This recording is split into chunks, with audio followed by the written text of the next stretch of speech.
Maddsters!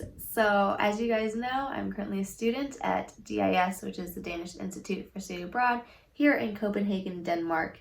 And a really big thing that I've had to learn is how to use public transportation. I come from a suburb of Chicago, so I usually just drive. And then in Ann Arbor, I just walk. I've had to use the buses there a little bit, but I've never really had to commute in any way until now because my homestay is about an hour commute, like 10-minute walk to the train, 30-minute train, and then 10-minute walk to DIS.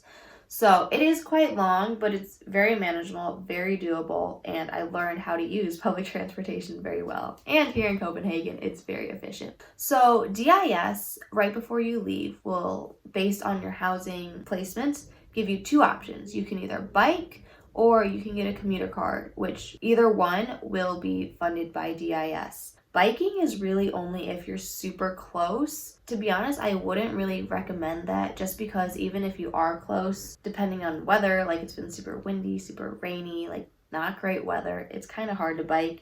And you can rent a bike for a whole semester for I think it's around $200 to $300. So unless you like really enjoy biking and maybe you're coming here in the spring, summer, and the weather's nice, I would say that's the only time to do the bike. Otherwise, I would do the commuter card. So Denmark is separated into various zones, and your commuter card will cover X amount of zones depending on where you live. So if you live close to DIS, I believe you get zones 1 and 2.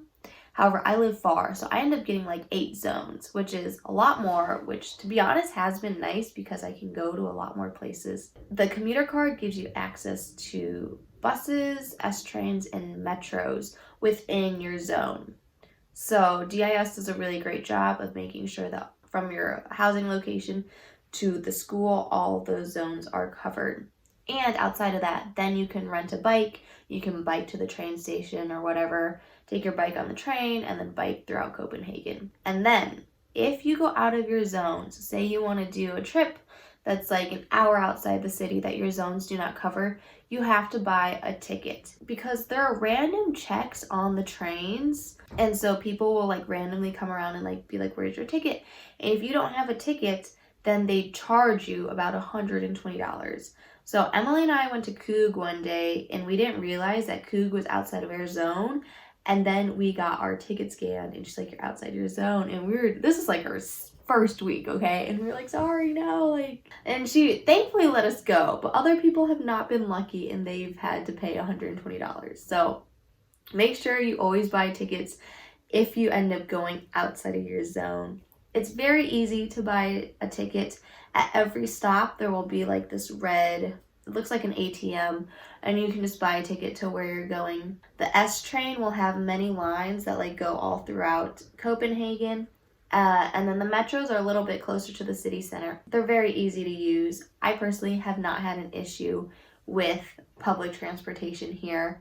I've learned to, like how to do the commute and it has not been bad. Don't worry too much about transportation. It is very confusing in the beginning. Thankfully, I had a host family who kind of like walked us through it and helped us get there. I have yet to bike here. I will let you guys know when that happens to me because that'll be interesting. I would pretty much recommend doing the commuter card, and if you would like to bike, just rent a bike. You can even rent a bike for a day. The trains usually come every 10 minutes, which is really nice.